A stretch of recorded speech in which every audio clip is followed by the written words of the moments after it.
ಇನ್ಯಾವ ಅಡೆತಡೆ ಇಲ್ಲ. ವಿಶೇಷ ಯೋಚನೆಗಳನ್ನೂ ರೂಪಿಸಬೇಕಾಗಿಲ್ಲ. ಇನ್ನೆಲ್ಲವೂ ಸುಸೂತ್ರವಾಗಿ ನಡೆಯುವುದು ಎಂಬ ನಂಬಿಕೆ ವಿಜಯರಾಣಿಯವರದ್ದು. ನವಮಿಯ ದಾರಿಯನ್ನೇ ಕಾಯತೊಡಗಿದ್ದರು ವಿಜಯರಾಣಿ. ಕುಳಿತು ಸಾಕಾಗಿ ಸಂತೋಷ್ಗೆ ನೇರವಾಗಿ ಇಬ್ಬರನ್ನ ಇಲ್ಲಿಗೆ ಕರೆತರುವಂತೆ ಮೆಸೇಜ್ ಮಾಡಿ ಚಡಪಡಿಸುತ್ತಾ ಕುಳಿತರು. ಡ್ರೈವ್ ಮಾಡುತ್ತಲೇ ಅವರ ಮೆಸೇಜ್ ನೋಡಿದ ಸಂತೋಷ್ ಇಷ್ಟು ಬೇಗ ಮಾತನಾಡುವರಾ ಎಂಬ ಕುತೂಹಲದಲ್ಲಿಯೇ ಮೂವರನ್ನೂ ಕರೆದುಕೊಂಡು ಬೇಡವೆಂದರೂ ವಿಜಯರಾಣಿಯವರ ಮನೆಗೆ ಕರೆದುಕೊಂಡು ಬಂದ. ಹುಷಾರಾಗಿರ್ಬೇಕು ಅಲ್ವಾ, ಹೆಲ್ತ್ ತುಂಬಾನೇ ಇಂಪಾರ್ಟೆಂಟ್. ಆರೋಗ್ಯ ಚೆನ್ನಾಗಿ ಇದ್ರೆ ತಾನೇ ಯಾವುದನ್ನಾದರೂ ಮಾಡಲಿಕ್ಕೆ ಆಗುತ್ತೆ ಎಂದು ತಾವೇ ಕೈಯಾರ ಮಾಡಿದ ಹಣ್ಣಿನ ಜ್ಯೂಸ್ ಗ್ಲಾಸನ್ನು ನವಮಿ ಕೈಯಿಡುತ್ತಾ ಗಂಭೀರವಾಗಿ ಹೇಳಿ ಅವಳ ಪಕ್ಕ ಕುಳಿತರು. ಇವರ್ಯಾಕೆ ಅಬ್ಬಾ ಹೀಗೆ ನೋಡ್ಕೊಳ್ತಿದ್ದಾರೆ ಎಂದು ಅವರನ್ನೇ ಮಿಕ ಮಿಕ ನೋಡಿದಳು ಹುಡುಗಿ. ಅವಳ ಈ ಮುದ್ದು ಮುದ್ದು ನೋಟಕ್ಕೆ ಅವರಿಗೆ ಮುದ್ದುಕ್ಕಿತ್ತು. ಇನ್ನು ಅವಳಿಗಾಗಿ ತನ್ನ ಮಗ ಸೋತಿದ್ರಲ್ಲಿ ತಪ್ಪಿಲ್ಲ ಎಂದು ಅನಿಸುತ್ತಿದೆ. ಅವರ ಯೋಚನೆಗೆ ಅವರಿಗೆ ನಗು. ಏನ್ ಮೇಡಮ್, ನಮಗೆ ಜ್ಯೂಸ್ ಕೊಡೋದಿಲ್ವಾ ಎಂದ ಲಕ್ಷ್ಮಿಯ ಮಾತಿಗೆ ತಮ್ಮ ನಗುವನ್ನು ಇನ್ನಷ್ಟು ಹೆಚ್ಚಿಸಿ ಅವಳನ್ನೇ ನೋಡಿದರು. ಲಕ್ಷ್ಮಿ ಅಂತೂ ಒಳಗೊಳಗೆ ಬೈದುಕೊಂಡು ಅವರನ್ನ, ಆಹಾ, ಅವ್ರ ಮಗನಿಗೆ ಹೆಂಡ್ತಿಯಾಗುವವಳು ಸಿಕ್ಕ ತಕ್ಷಣ ಪ್ಲಾನ್ ಮಾಡಿದವ್ರು ಯಾರೂ ಬೇಡ ಈ ರಾಣಿಗೆ. ನನ್ನ ಡ್ರೀಮ್ ಬಾಯ್ನ ಪಕ್ಕದಲ್ಲಿಟ್ಕೊಂಡು ಅಷ್ಟು ಕಷ್ಟಪಟ್ಟು ಇವಳನ್ನ ಕ್ಯಾಚ್ ಹಾಕಿ ಮಗನಿಗೆ ಗಂಟಾಕೋಕೆ ಎಲ್ಲ ಪ್ಲಾನ್ ರೆಡಿ ಮಾಡಿದ್ದು ನಾನು. ನನ್ನನ್ನೇ ಸರಿಯಾಗಿ ನೋಡ್ಕೊಳ್ಳಲ್ವಲ್ಲ ಇವಳು. ಮತ್ತೆ ರಾಜಿ ಅನ್ಕೊಂಡು ಬಾ, ಇದೇ ನಿಂಗೆ. ಮನಸ್ಸೊಳಗೆ ನಾನ್ ಸ್ಟಾಪ್ ಟ್ರೈನ ರೀತಿ ಬೈಯುತ್ತಾ ಮೇಲೆ ನಗುತ್ತಿದ್ದವಳ ನಾಟಕ ಅರ್ಥವಾಗಿ ಅವರ ನಗು ಮತ್ತಷ್ಟು ಹೆಚ್ಚಿತು. ಅವಳ ಅಸೂಯೆ ಒಳಗೊಳಗೆ ಅರ್ಥವಾಗಿ ಸಂತೋಷ್ಗೂ ನಗು. ನಿಮ್ಗಿಲ್ದೆ ಹೇಗೆ, ಬನ್ನಿ ಇಬ್ರು ತಗೊಳ್ಳಿ ಎಂದು ಇಬ್ಬರಿಗೂ ತಾವೇ ತಮ್ಮ ಕೈಯಾರೆ ಜ್ಯೂಸ್ ಗ್ಲಾಸ್ಗಳನ್ನ ನೀಡಿದರು. ಸ್ವಲ್ಪ ಹೊತ್ತು ಸಂತೋಷ್ ಲಕ್ಷ್ಮಿ ಅವರ ಜೊತೆ ಮಾತನಾಡುತ್ತಾ ಕಾಲಹರಣ ಮಾಡಿದರು. ಅಕ್ಕ ತಂಗಿಯರಿಬ್ಬರು ಮಾತ್ರ ಮೂಕ ಪ್ರೇಕ್ಷಕರಂತೆ ಕುಳಿತಿದ್ದಾರೆ ಸುಮ್ಮನೆ. ಮೆಲ್ಲಗೆ ತಮ್ಮ ಧ್ವನಿಯನ್ನು ಮೃದುವಾಗಿಸಿಕೊಂಡ ವಿಜಯರಾಣಿ, ನವಮಿ ಎಂದಾಗ ಮೆಡಿಸನ್ ತೆಗೆದುಕೊಂಡ ಪರಿಣಾಮವಾಗಿ ಕೂತಲ್ಲೇ ತೂಕಡಿಸುತ್ತಾ ನಿದ್ದೆ ಹೋಗುತ್ತಿದ್ದವಳು ಬೆಚ್ಚಿಬಿದ್ದು ಅವರ ಕಡೆ ನೋಡಿದಳು. ಏನ್ ಹೇಳಿ ಮೇಡಮ್, ಗಡಿಬಿಡಿಯಲ್ಲಿ ಬೇಗನೆ ಎಚ್ಚರಗೊಂಡು ಬಿಟ್ಟಳು. ವಿಜಯರಾಣಿಯವರು ಕೂಡ ನಾನ್ ನಿನಗೊಂದು ಪ್ರಶ್ನೆ ಕೇಳಲಾ ಎಂದು ಪ್ರಶ್ನಿಸಿದರು. ಸರಿ ಎಂಬಂತೆ ತಲೆ ಆಡಿಸಿದಳು ನವಮಿ. ನನ್ನ ಮಗನ್ನ ಮದುವೆ ಆಗ್ತೀಯಾ? ರಾಣಿ ಚೆನ್ನಮ್ಮ ಎಕ್ಸ್ಪ್ರೆಸ್ ಹೋಗುವಷ್ಟು ಸ್ಪೀಡಾಗಿ ಒಂದೇ ಬರದಲ್ಲಿ ಕೇಳಿ ಮುಗಿಸಿದ್ದರು. ಅವರ ಮಾತೇನು ಸರಿಯಾಗಿ ಅರ್ಥವಾಗದೇ ಹೋಯಿತು ನಕ್ಷತ್ರಳಿಗೆ. ಅರ್ಥವಾದ ನವಮಿ ದಂಗಾಗಿ ಅವರನ್ನೇ ನೋಡುತ್ತಿದ್ದಾಳೆ. ಮೆಲ್ಲ ತನ್ನ ಮಾತು ಶುರು ಮಾಡಿ, ನಾನೇಕೆ ನಿಮ್ಮ ಮಗನನ್ನ ಮದುವೆ ಆಗಬೇಕು ಎಂದವಳ ಮಾತುಗಳನ್ನು ಕೇಳಿ ಇದೆಂಥ ಪ್ರಶ್ನೆ ಎನ್ನಿಸಿತು ವಿಜಯರಾಣಿಯವರಿಗೆ. ಮದುವೆ ನನಗೆ ಯಾಕೆ ಎಂದರೆ ಏನನ್ನಾದರೂ ಹೇಳ್ಬೋದು. ನಾನ್ಯಾಕೆ ನಿಮ್ಮ ಮಗನನ್ನ ಮದುವೆ ಆಗಲಿ ಅಂದರೆ ಏನು ಹೇಳೋದು? ಸುಮ್ಮನೆ ಮದುವೆ ಆಗು ಎಂದು ಹೇಳಲಾಗುತ್ತದಾ? ಒಳ್ಳೆ ತಲೆನೋವಾಯ್ತಲ್ಲ ಇದು ಎಂದು ಒಳಗೊಳಗೆ ಅಲುಬಿಕೊಂಡರು ರಾಣಿ.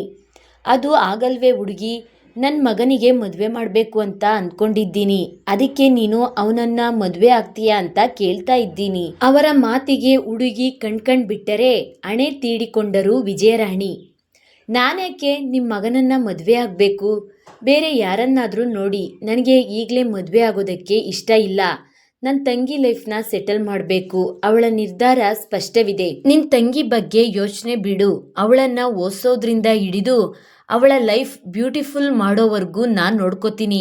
ನೀನು ನನ್ನ ಮಗನಿಗೆ ವೈಫ್ ಆದರೆ ಸಾಕು ಎಂದವರ ಮಾತನ್ನ ಕೇಳಿ, ಅಬ್ಬಬ್ಬಾ ಎಂಥ ಡಿಮ್ಯಾಂಡ್ ಇವರದ್ದು. ಹೇಳುವುದನ್ನು ಕರೆಕ್ಟಾಗಿ ಹೇಳ್ಬಾರ್ದಾ? ಇಲ್ಲೂ ಹುಡುಗಾಟ. ಹಣೆ ಚೆಚ್ಚಿಕೊಂಡಳು ಲಕ್ಷ್ಮಿ. ಮೇಡಮ್, ನಾವು ಸ್ವಲ್ಪ ಕಷ್ಟದಲ್ಲಿದ್ದೀವಿ ಅನ್ನೋದು ನಿಜ. ಹಾಗಂತ ನೀವು ಈ ರೀತಿ ಮಾತಾಡ್ಬೋದಾ? ನನ್ನನ್ನು ಓದಿಸ್ತೀರಾ, ನನ್ನ ಲೈಫನ್ನು ಸೆಟ್ಲು ಮಾಡ್ತೀರಾ ಸರಿ. ಆದರೆ ನಮ್ಮ ಅಕ್ಕ ಏನು ಮಾಡಿದ್ದಾಳೆ? ನಿಮ್ಮ ಮಗನನ್ನ ಮದುವೆ ಆಗಿ ನಾಳೆ ದಿನ ಅವಳು ಸಫರ್ ಮಾಡಬೇಕಾ? ನಿಮ್ಮ ಮಗ ಯಾರೋ ಏನೋ ಹೇಗಿದ್ದಾರೋ, ಅವರ ಬಿಹೇವಿಯರ್ಸ್ ಏನಿದೆಯೋ ಗೊತ್ತಿಲ್ಲ. ಅವರಿಗೋಸ್ಕರ ನನ್ನ ಅಕ್ಕನ ಲೈಫ್ನ ಬಲಿ ಕೊಟ್ಟು ನನ್ನ ಲೈಫ್ ಚೆನ್ನಾಗಿರಬೇಕು ಅನ್ನೋದು ನನಗೇನೂ ಇಲ್ಲ. ನಿಮ್ಮನೆ ಹೆಣ್ಮಕ್ಳೇ ನಾವಾಗಿದ್ದಿದ್ರೆ ನೀವು ಇದೇ ಮಾತನ್ನು ಹೇಳ್ತಾ ಇದ್ರಾ? ಹೀಗೆ ಡಿಮ್ಯಾಂಡ್ ಮಾಡ್ತಿದ್ರಾ? ನಿಮಗೆ ಅಷ್ಟೊಂದು ಸಹಾಯ ಮಾಡಲೇಬೇಕು ಅಂತ ಇದ್ದರೆ, ನಮ್ಮ ಮೇಲೆ ಅಷ್ಟೊಂದು ಮರ್ಸಿ ಇರೋದೇ ಇದ್ದರೆ ನಿಮ್ಮ ಯಾವ ಡಿಮ್ಯಾಂಡ್ಗಳನ್ನು ನಮಗೆ ತೋರಿಸ್ಬೇಡಿ. ಒಂದೊಂದು ಮಾತುಗಳು ಬೆಂಕಿಯ ಬಾಣದಂತೆ ಹೊರಬಂದಿದ್ದವು ನಕ್ಷತ್ರಳಿಂದ. ಅಕ್ಕನ ಮುಗ್ಧತೆ ಏನೆಂದು ತಿಳಿದಿದೆ. ತಾಯಿಗೆ ಕೊಟ್ಟ ಮಾತು ಕೂಡ ನೆನಪಿದೆ. ಅಷ್ಟು ಸುಲಭಕ್ಕೆ ನವಮಿಯ ಜೀವನವನ್ನು ಹಾಳಾಗಲು ಬಿಡುವುದಿಲ್ಲ ಅವಳು. ನಕ್ಷು, ಹಾಗೆಲ್ಲ ದೊಡ್ಡವರಿಗೆ ಮಾತಾಡಬಾರ್ದು, ಸುಮ್ಮನೆ ಕೂತ್ಕೋ. ತಂಗಿಯ ಮಾತುಗಳಿಗೆ ಮೊದಲೇ ಗಂಭೀರ ಸ್ವಭಾವದವರು ಮತ್ತೆ ಏನಾದರೂ ಹೇಳಿದರೆ ಎಂದು ಭಯದಲ್ಲೇ ತಂಗಿಯನ್ನು ಸುಮ್ಮನಾಗಿಸಲು ನೋಡಿದಳು ನವಮಿ. ವಾವ್, ಶಬಾಷ್ ಕಣೆ ಚಾಕ್ಲೇಟ್ ಗರ್ಲ್. ನೋಡು, ಇದೆಯಲ್ಲ ಈ ಸ್ಟ್ರೀಟ್ ಬದುಕುವುದಕ್ಕೆ ಹೆಣ್ಣು ಮಕ್ಕಳಿಗೆ ಬೇಕಾಗಿರುವುದು ಇದು. Keep it up. ಮತ್ತೆ ನಿನ್ನ ಅಕ್ಕನ ಜೀವನ ಹಾಳು ಮಾಡುವುದಕ್ಕೆ ಹೊರಟಿಲ್ಲ. ನಾನೇನು ನನ್ನ ಮಗ ತುಂಬಾನೇ ಒಳ್ಳೆಯವನು ಅಂತ ಬಿಲ್ಡಪ್ಪು ಕೊಡೋದಿಲ್ಲ. ನಾನು ರಿಟೈರ್ಡ್ ಪೊಲೀಸ್ ಆಫೀಸರ್. ನನ್ನ ಗಂಡ 3 ವರ್ಷದ ಹಿಂದೆ ಕ್ಯಾನ್ಸರ್ನಿಂದ ಅಗಲಿದ್ದಾರೆ. ಇನ್ನು ನನ್ನ ಮಗ ಇಂಜಿನಿಯರಿಂಗ್ ಮಾಡಿ ಅವರಪ್ಪನ ಕಂಪನಿಯನ್ನೇ ನೋಡ್ಕೊಳ್ತಾ ಇದ್ದಾನೆ. ನೋಡೋದಕ್ಕೆ ಮುದ್ದಾಗಿದ್ದಾನೆ. ಹುಡುಗಿಯರೆಲ್ಲರ ಕನಸಿನ ಹೀರೋ ಕೂಡ. ಅವನ ಡ್ಯಾಡಿ ಸಾವಿನಿಂದ ಸ್ವಲ್ಪ ಡಿಸ್ಟರ್ಬ್ ಆಗಿದ್ದು ಬಿಟ್ಟರೆ ಹೆಚ್ಚಾಗಿ ಯಾವುದಕ್ಕೂ ತಲೆ ಕೆಡಿಸಿಕೊಳ್ಳುವುದಿಲ್ಲ. ನಾನಷ್ಟೇ ಅವನಿಗಿರೋದು. ಇನ್ನು ಮೇನಾಗಿ ಎಲ್ಲ ಹುಡುಗಿಯರ ಜೊತೆ ಫ್ರೆಂಡ್ಶಿಪ್ ಅನ್ನೋ ಬಾಂಡ್ಲಿನಲ್ಲಿ ಸ್ವಲ್ಪವೇ ಸ್ವಲ್ಪ ಸಲಿಗೆ ಇದೆ ಬಿಟ್ರೆ ಇನ್ನು ಯಾವ ಕೆಟ್ಟ ಚಟ ಇಲ್ಲ. ಇನ್ನು ತುಂಬಾನೇ ಕ್ಲಾರಿಫಿಕೇಶನ್ಸ್ ಬೇಕು, ಕ್ಲಾರಿಟಿ ಬೇಕು ಈ ಮದುವೆಗೆ ನಿಂಗೆ ಒಪ್ಕೊಳ್ಳೋಕೆ. ಅಂದರೆ ಸಂತು, ಲಕ್ಷ್ಮಿ ಮತ್ತೆ ನಿಮ್ಮಕ್ಕ ನವಮಿ 3 ಜನರನ್ನ ಕೇಳು ಎಂದವರು ಹೇಳಬೇಕಾದದ್ದನ್ನೆಲ್ಲ ಹೇಳಿ ಸುಮ್ಮನೆ ಕುಳಿತರೆ ನವಮಿಗೆ ನಿಜವಾಗಿ ಆಶ್ಚರ್ಯವಾಯಿತು. ಇವರು ಯಾರ ಬಗ್ಗೆ ಹೇಳುತ್ತಿದ್ದಾರೆ, ತನಗೆ ಯಾರು ಗೊತ್ತು ಎಂದು ನಕ್ಷತ್ರ ನವಮಿಯ ಮುಖವನ್ನು ನೋಡಿದಳು. ನವಮಿ ಗೊಂದಲದಲ್ಲಿ ಎಲ್ಲರನ್ನೂ ನೋಡುತ್ತಿದ್ದರೆ ನಿದ್ದೆ ದೂರದ ಪ್ರಪಂಚಕ್ಕೆ ಹಾರಿ ಹೋಗಿತ್ತು. ಅಕ್ಕ, ಅವ್ರ ಮಗ ನಿನಗೆ ಗೊತ್ತಾ? ಒಪ್ಪಿಗೆ ಇದೆಯಾ ನಿಂಗೆ ಮದುವೆಗೆ? ನಕ್ಷತ್ರಳೇ ಪ್ರಶ್ನಿಸಿದಳು. ನನಗೆ ಇಲ್ಲಿ ಏನಾಗ್ತಿದೆ ಅಂತಾನೆ ಗೊತ್ತಾಗ್ತಿಲ್ಲ. ಉಪ್ಪು ಒಪ್ಪಿಗೆ ಏನಂತ ಹೇಳ್ಬೇಕು ನಾನು? ತಲೆ ಮೇಲೆ ಕೈಯೊತ್ತು ಕುಳಿತಳು ಹುಡುಗಿ. ನನ್ನ ಮಗ ನಕುಲ್. ವಿಜಯರಾಣಿಯವರು ತಣ್ಣಗೆ ಎಂದರೆ ಸೋಫಾದ ಮೇಲೆ ಕುಳಿತಿದ್ದವಳು ದಡಕ್ಕನೆ ಎದ್ದು ನಿಂತಳು. ಏನು, ಆಫೀಸ್ನಲ್ಲಿರೋ ಹುಡುಗಿರ್ ಜೊತೆ ಎಲ್ಲ ಕಣ್ಣಲ್ಲೇ ಕೃಷ್ಣಲೀಲೆ ಆಡೋ ನಿಮ್ಮ ಮಗನನ್ನ ನಾನ್ ಮದುವೆ ಆಗ್ಬೇಕಾ? ಅವಳಿಗಂತೂ ಇದೆಲ್ಲ ತನಗೆ ಸೂಜಿ ಚುಚ್ಚಿರುವುದರಿಂದ ಕನಸು ಬೀಳುತ್ತಿದೆ ಎಂಬ ಭಾಸ. ನವಮಿ, ಪೂರ್ತಿಯಾಗಿ ಏನೂ ತಿಳಿದುಕೊಳ್ಳುವುದೇ ಯಾರ ಬಗ್ಗೆನೂ ನಾವು ಜಡ್ಜ್ ಮಾಡಬಾರ್ದು. ನಕುಲ್ ನನ್ನ ಪ್ರಾಣ ಸ್ನೇಹಿತ. ಚಿಕ್ಕ ವಯಸ್ಸಿನಿಂದ ಜೊತೆಯಲ್ಲೇ ಬೆಳೆದಿದ್ದೇವೆ ನಾವು. ಅವರ ಅಪ್ಪ ಹೋದಾಗಿನಿಂದ ತುಂಬಾನೇ ನೋವು ಕಷ್ಟ ಅನುಭವಿಸಿದ್ದಾನೆ. ಆಗ ಅವನನ್ನ ಸಮಾಧಾನಿಸಿದ್ದು ನಮ್ಮ ಆಫೀಸ್ನಲ್ಲಿರುವ ಹುಡುಗಿಯರ ಒಡನಾಟ, ಹಾಸ್ಯ, ನಗು ಅಷ್ಟೇ. ಅದನ್ನ ಬಿಟ್ಟರೆ ಅವನಿಗೆ ಬೇರೆ ಯಾವ ಭಾವನೆಯೂ ಇಲ್ಲ.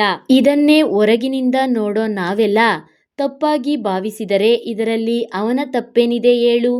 ಒಮ್ಮೆ ಅವನಲ್ಲಿ ಮುಕ್ತವಾಗಿ ಮಾತನಾಡಿ ನೋಡು. ಅವನೊಬ್ಬ ಅದ್ಭುತ ಸ್ನೇಹಿತ ಅನ್ನೋದು ನಿನ್ನ ಮನಸ್ಸಿಗೆ ಅನ್ನಿಸುತ್ತೆ. ಅಮ್ಮ ಹೇಳಿದಾಗೆ ಅವನಿಗಿರೋದು ಅವರೊಬ್ಬರೇ. ಅವನ ಬಗ್ಗೆ ಈ ರೀತಿ ಅವರ ಮುಂದೆ ಮಾತನಾಡಿ ನೋವು ಮಾಡಬೇಡ. ಅವರ ಬದುಕಿನಲ್ಲಿ ಒಬ್ಬರ ಜೊತೆ ನೀನು ಒಬ್ಳಾಗಿ ಬಂದು ನೋಡು. ನಿನ್ನ ಭಾವನೆಗಳೆಲ್ಲ ತಿಳಿಸಿ ಹೇಳ್ತಾನೆ. ಯಾರಿಗೊತ್ತು, ನಿನ್ನಿಂದ ಅವನು ಕೂಡ ಪ್ರೇಮಿಯಾಗಬಹುದು. ಯೋಚಿಸಿ ನಿರ್ಧಾರಕ್ಕೆ ಬಾ ಎಂದ ಸಂತೋಷ್ ತನ್ನ ಸ್ನೇಹಿತನ ಒಳ್ಳೆ ಗುಣಗಳ ಪರಿಚಯ ಮಾಡಿಕೊಟ್ಟಿದ್ದ. ಚಿಂತೆಗೆ ಬಿದ್ದಳು ನವಮಿ. ಇತ್ತ ನಕ್ಷತ್ರಳಿಗೂ ಗೊಂದಲ. ಏನ್ ಮಾಡ್ಬೇಕೆಂದು ಅರ್ಥವಾಗುತ್ತಿಲ್ಲ. ನಾನು ಬಯಸ್ತಾ ಇರುವ ಪ್ರೀತಿ ಸಿಗುತ್ತಾ? ಅವಳನ್ನವಳೇ ಪ್ರಶ್ನಿಸಿಕೊಂಡು ಅಂದಿನ ಸನಿಹವನ್ನು ನೆನೆದಳು. ನಾನು ಬಯಸ್ತಾ ಇರುವ ಪ್ರೀತಿ ಸಿಗುತ್ತಾ? ಅವಳನ್ನವಳೇ ಪ್ರಶ್ನಿಸಿಕೊಂಡು ಅಂದಿನ ಸನಿಹವನ್ನು ನೆನೆದಳು. ಭಾವಗಳ ಪುಳಕ ತುಟಿಯ ದಾಟಿ ಚೆಲ್ಲಿ ನಗುವನ್ನು ತುಳುಕಿಸಿತ್ತು. ತಿರುಗಿ ಉತ್ತರ ಕೊಟ್ಟ ಮನವನ್ನ ಪ್ರಶ್ನಿಸುತ್ತಿದ್ದಾಳೆ. ತನಗೂ ಪ್ರೀತಿಯಾಗಿದೆ, ಅದು ಕೂಡ ಹುಡುಗಿಯರೆಲ್ಲರ ಕೃಷ್ಣನ ಮೇಲೆ. ನವಮಿ, ನಿನ್ನ ಡಿಸಿಷನ್ ಏನು ಅಂತ ಹೇಳು. ಅವರು ವೆಯ್ಟ್ ಮಾಡ್ತಾ ಇದ್ದಾರೆ. ನಕುಲ್ ಸರ್ ಒಳ್ಳೆಯವರು ಅಂತ ನಿನಗೂ ಗೊತ್ತು. ಒಪ್ಪಿಕೊಂಡರೆ ನಿನ್ ಜೊತೆ ನಕ್ಷತ್ರಳ ಭವಿಷ್ಯಕ್ಕೂ ಕೂಡ ಒಳ್ಳೆಯದು. ಯೋಚನೆ ಮಾಡಿ ಹೇಳು. ಲಕ್ಷ್ಮಿ ಇದೇ ಕೊನೆ ಎಂಬಂತೆ ತನ್ನ ನಿರ್ಧಾರ ತಿಳಿಸಿದ್ದಳು. ನಂಗೆ ಮದುವೆಗೆ ಒಪ್ಪಿಗೆ ಇದೆ. ಅದ್ಯಾರ ಮೇಲಿನ ನಂಬಿಕೆಯೊಂದಿಗೆ ನುಡಿದಳೋ ತಿಳಿದಿಲ್ಲ. ಎಲ್ಲರಿಗೂ ಆಶ್ಚರ್ಯದ ಜೊತೆಗೆ ಖುಷಿ ಕೂಡ ಆಯಿತು. ನಕ್ಷತ್ರ ಕಣ್ಣಿನಲ್ಲಿ ಒಪ್ಪಿಗೆಯಾ ಎಂದು ಅವಳನ್ನ ಕೇಳಿದಾಗ ನಸುನಕ್ಕು ತಲೆ ಆಡಿಸಿದವಳ ಸಣ್ಣ ನಾಚಿಕೆಯೂ ಆಶ್ಚರ್ಯ ಮೂಡಿಸಿತ್ತು ರಾಣಿಯವರಿಗೆ. ಮುದ್ದು ಹುಡುಗಿಯ ಮುಖದಲ್ಲಿ ಆ ಲಜ್ಜೆಯನ್ನು ನೋಡುವುದೇ ಚೆಂದ. ಮೆಲ್ಲಗೆ ಕೈಯಲ್ಲಿ ಹಿಡಿದಿದ್ದ ತಮ್ಮ ಫೋನ್ ತೆಗೆದು ಅವಳ ಆ ಅಪರೂಪದ ಫೋಟೋವನ್ನು ಕ್ಲಿಕ್ಕಿಸಿಕೊಂಡರು. ಥ್ಯಾಂಕ್ ಯು ಸೋ ಮಚ್ ಬೊಂಬೆ. ಸಂತು ಅವಳ ಆಲಂಗಿಸಿ ಮುದ್ದು ಮಾಡಿದ. ನಕ್ಷತ್ರ ಮತ್ತು ಲಕ್ಷ್ಮಿ ಕೂಡ ಖುಷಿಯಾದರು. ಮೂವರು ಮಾತನಾಡುತ್ತಿರಲು ರಾಣಿಯವರು ಆ ಫೋಟೋವನ್ನು ನಕುಲ್ಗೆ ಕಳಿಸಿದವರು. ಅದರ ಕೆಳಗಿನ ಕ್ಯಾಪ್ಚರ್ನಲ್ಲಿ, ನಾನು ನೋಡಿರುವ ನನ್ನ ಸೊಸೆಯ ಜೊತೆ ನಿನ್ನ ಮದುವೆ ಮಗ್ನೆ ನಾಳೆನೇ ಎಂದು ಬರೆದು ಕಳಿಸಿದ್ದರು. ಅವರು ನಾಳೆಯೇ ಮದುವೆ ಮಾಡುವುದಾಗಿ ಯೋಚಿಸಿಬಿಟ್ಟಿದ್ದರು. ತಮ್ಮ ಮಗ ಮತ್ತೆ ಮನಸ್ಸನ್ನು ಬದಲಾಯಿಸಿ ಬಿಡುವ ಎಂಬ ಭಯ ದೂರದಲ್ಲಿರಲಿಲ್ಲ. ನವಮಿ, ನಾಳೆನೇ ಮದುವೆ, ಪ್ಲೀಸ್ ಇಲ್ಲ ಅಂತ ಹೇಳ್ಬೇಡ. ನನಗೋಸ್ಕರ ಇದೊಂದು ರಿಕ್ವೆಸ್ಟ್, ನಿಮ್ಮ ಕಡೆಯವರು ಅಂತ ಯಾರಾದರೂ ಇದ್ರೆ ನಾಳೆ ಕರೆದ್ಬಿಡು. ನಕುಲ್ ಮದುವೆಗೆ ಒಪ್ಪಿಕೊಂಡಿದ್ದಾನೆ. ಅವನನ್ನ ಈ ಸಲ ಬಗ್ಗಿಸ್ಬೇಕು. ಅದು ನಿನ್ನಿಂದ ಮಾತ್ರನೇ ಸಾಧ್ಯ. ಅದಕ್ಕೆ ಆದಷ್ಟು ಬೇಗ ಮದುವೆ ಮುಗಿದ್ರೆ ಒಳ್ಳೇದು. ಮಗನಿಗಾಗಿ ಕೇಳಿಕೊಳ್ಳುತ್ತಿದ್ದಾರೆ. ಪೂರ್ತಿಯಾಗಿ ಗಲಿಬಿಲಿಗೊಂಡಳು ನವಮಿ. ಅಲ್ಲ ಮೇಡಮ್, ಅಕ್ಕನಿಗೆ ಬೇರೆ ಹುಷಾರಿಲ್ಲ, ಜ್ವರ ಇತ್ತು. ಇವತ್ತು ಈಗ ಪರವಾಗಿಲ್ಲ ಅಷ್ಟೇ. ನಾಳೆನೇ ಮದುವೆ ಅಂದರೆ ಹೇಗೆ? ನಮಗೆ ಅಂತ ಯಾರೂ ಇಲ್ಲ ಬಿಡಿ. ಆದರೂ ಇಷ್ಟು ಬೇಗ ಬೇಕಾ? ನಕ್ಷತ್ರ ಸಂಕೋಚದಲ್ಲಿ ಕೇಳಿ ಎಲ್ಲರತ್ತ ನೋಡಿದಳು. ಬೇಕು ಚಾಕ್ಲೇಟ್ ಗರ್ಲ್. ನನ್ನ ಮಗ ಮೊದಲನೇ ಸಲ ಸಂಗಾತಿನ ಬಯಸ್ತಾ ಇದ್ದಾನೆ. ಅವನ ಈ ಮನಸ್ಸು ಮತ್ತೆ ಭಾವನೆ ಎರಡು ಬದಲಾಗೋಕೆ ಮುಂಚೆನೇ ನವಮಿ ಅವನ ಜೀವನದಲ್ಲಿ ಆವರಿಸಿಕೊಂಡಿರಬೇಕು. ಪ್ಲೀಸ್ ಬೇಡ ಅನ್ಬೇಡಿ ಎಂದು ಅವರು ಕೇಳಿಕೊಳ್ಳುತ್ತಿದ್ದಾರೆ. ಅವರ ತಾಯಿಯನ್ನೇ ನೋಡಿದಂತೆ ಭಾಸವಾಗಿತ್ತು ಇಬ್ಬರಿಗೂ. ಸರ್ನ ಒಂದ್ಸಲ ಕೇಳಿ, ನನ್ನ ಕಡೆಯಿಂದ ಒಪ್ಪಿಗೆ ಇದೆ ಎಂದು ತನ್ನ ಕೊನೆಯ ನಿರ್ಧಾರ ತಿಳಿಸಿದ ನವಮಿ ಅಲ್ಲಿ ನಿಲ್ಲದೆ ಓಡಿದಳು. ಹುಡುಗಿಯ ಮನ ಅಕ್ಕಿಯಂತೆ ಹಾರುತ್ತಿದೆ. ನೆನ್ನೆಯ ನೋವೆಲ್ಲ ಗಾಳಿಯಲ್ಲಿ ಆರಿ ಹೋಗಿದೆ. ಅದು ಭಾನುವಾರ. ಶಿವನ ಆಲಯದ ತುಂಬ ಅಲಂಕಾರ ನಡೆದಿದೆ. ಮದುವೆಯ ಸಿದ್ಧತೆಗಳು ಏರ್ಪಟ್ಟಿದೆ. 40 ಜನ ಸೇರಿದ್ದಾರೆ.